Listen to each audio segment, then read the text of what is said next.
This is our Qissa with a story you don't want to miss. For the last 2 weeks, we've been to Italy and we used Napoli as the base to explore the Campania region. Naples, known as Napoli in Italy, is the third largest city after Rome and Milan. When you're looking up and around, the city has amazing views, impressive castles, old historic buildings, and the majestic volcano Vesuvius. When you're looking down, you can find the sandy beaches and the Mediterranean Sea.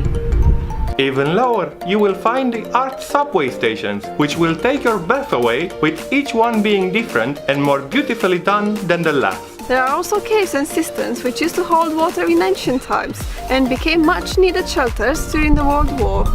While the men were off fighting, it is said that the women and children left in the city drove off the Nazis before the Allied forces arrived. We will agree not to talk about the ground level, where Napoli still has a lot of work to do to fix the chaotic traffic and trash problems. If you're hungry after exploring the city, remember, Napoli is the birthplace of pizza, so pick a restaurant and enjoy some. What we learn about the islands nearby is that they are full of hidden gems. However, they are expensive, with 40 euros per person return trip. We learned about Paestum and its history through the ages. Paestum is an Italian beach resort. That is true, but only for the modern day town. The original settlement is now an archaeological site with 3 Dorian temples still standing. They are considered to be the next best thing after the ancient wonders.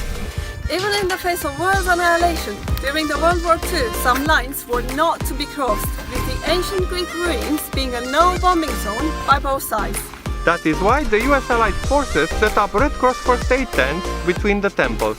Paestum was founded some 2,500 years ago by the ancient Greeks and named Poseidonia. It was conquered by a local tribe, followed by the Romans, who gave it the Latin name currently used today. It was abandoned in the Middle Ages and remained forgotten for over 600 years.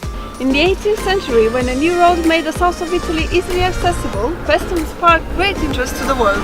They were impressed by how well preserved the ancient temples are, along with the Roman amphitheater, all part of UNESCO heritage today.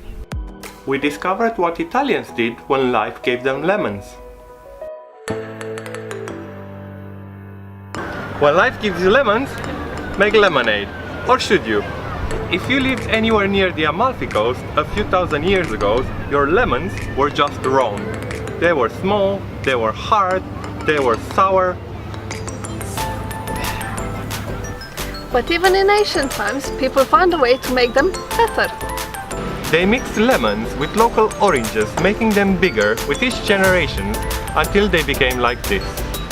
Today, their lemons are so famous that they have dedicated shops and factories. They put a little bit of lemon into everything. Lemons are linked with tourism, and each area near the Amalfi Coast has its own brand of limoncello. For the people living here, a life without lemons would be sad and empty.